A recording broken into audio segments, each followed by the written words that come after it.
יודעים מה ההבדל בין מה שאני רוצה למה שאני צריך?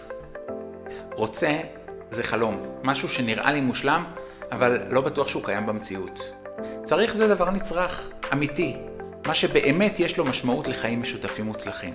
וכשמדובר בשידוכים, אם אתם מחפשים את מה שאתם רוצים ולא את מה שאתם באמת צריכים, אתם עלולים למצוא את עצמכם מחפשים ולא מוצאים.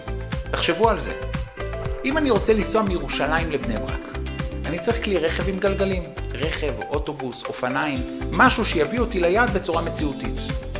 אולי אני רוצה שיהיה לי מטוס פרטי, שיקח אותי בעשירית מהזמן, בלי פקקים ובלי עיכובים. זה נשמע מדהים, אבל זה לא מעוגן במציאות, זה חלום. לא משהו שבאמת יש לי דרך להשיג אותו עכשיו. בסופו של דבר, אם אני רוצה להגיע לבני ברק, אני לא צריך מטוס, אני צריך כלי תחבורה אמיתי שיביא אותי לשם. אותו הדבר בדיוק בשידוכים.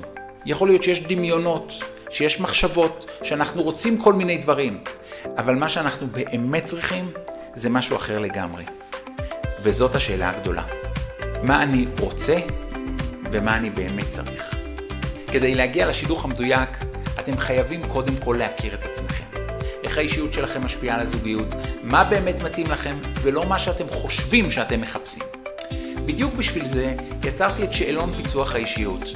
כלי חכם שיעזור לכם לזהות מה נכון לכם באמת, וייתן לכם תשובות שיחסכו המון התלבטויות ופגישות מיותרות.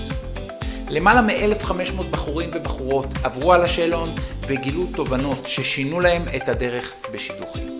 לחצו על הקישור, מלאו את הפרטים והשאלון יגיע אליכם ישירות למייל. זה פשוט, מהיר, וזה יכול לשנות את כל מסלול החיים שלכם.